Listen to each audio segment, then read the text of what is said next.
মাওবাদী দমনে বড় সাফল্য ছত্তিশগড়ে। সুকুমা জেলায় পুলিশ এবং নিরাপত্তা বাহিনীর সঙ্গে সংঘর্ষে ৩ মাওবাদীর মৃত্যু হয়েছে বলে পুলিশ সূত্রে খবর। এদের প্রত্যেকের মাথার দাম ছিল ৫ লক্ষ টাকা। ঘটনাটি ঘটেছে তুমালপাড় গ্রামের কাছে।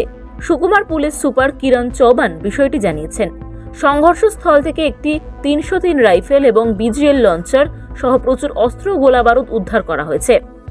নিহত মাওবাদীদের মধ্যে রয়েছেন মিলিশিয়া কমান্ডার, স্নাইপার বিশেষজ্ঞ এবং কোন্টা এরিয়া কমিটির সদস্য মাধবী দেবা, কোন্টা এরিয়া কমিটির সিএনএম কমান্ডার পোডিয়াম গাঙ্গি এবং কিস্তারামের এরিয়া কমিটির সদস্য সোদি গাঙ্গি। এদের মধ্যে পোডিয়াম গাঙ্গি এবং সোদি গাঙ্গি ছিলেন মহিলা। ৩ জনের প্রত্যেকেরই মাথার দাম ছিল ৫ লক্ষ টাকা করে। অভিযান সম্পর্কে বস্তার রেঞ্জের ইন্সপেক্টর জেনারেল সুন্দররাজ পট্টলিঙ্গম জানিয়েছেন, ছত্তিশগড়ে মাওবাদীদের যেভাবে দমন করা হয়েছে তাতে এই রাজ্যে মাওবাদ এখন চূড়ান্ত পর্যায়ে।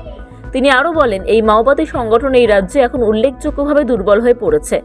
তার কথায়, মাওবাদীদের সন্ত্রাস এবং বিভ্রান্তি সৃষ্টি করার কৌশল এখন আর সফল হচ্ছে না।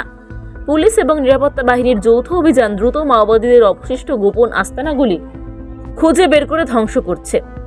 চলতি বছরের সর্বশেষ অভিযান পর্যন্ত বস্তারে নিহত মাওবাদীর সংখ্যা দাঁড়িয়েছে প্রায় ২৩৩ জন।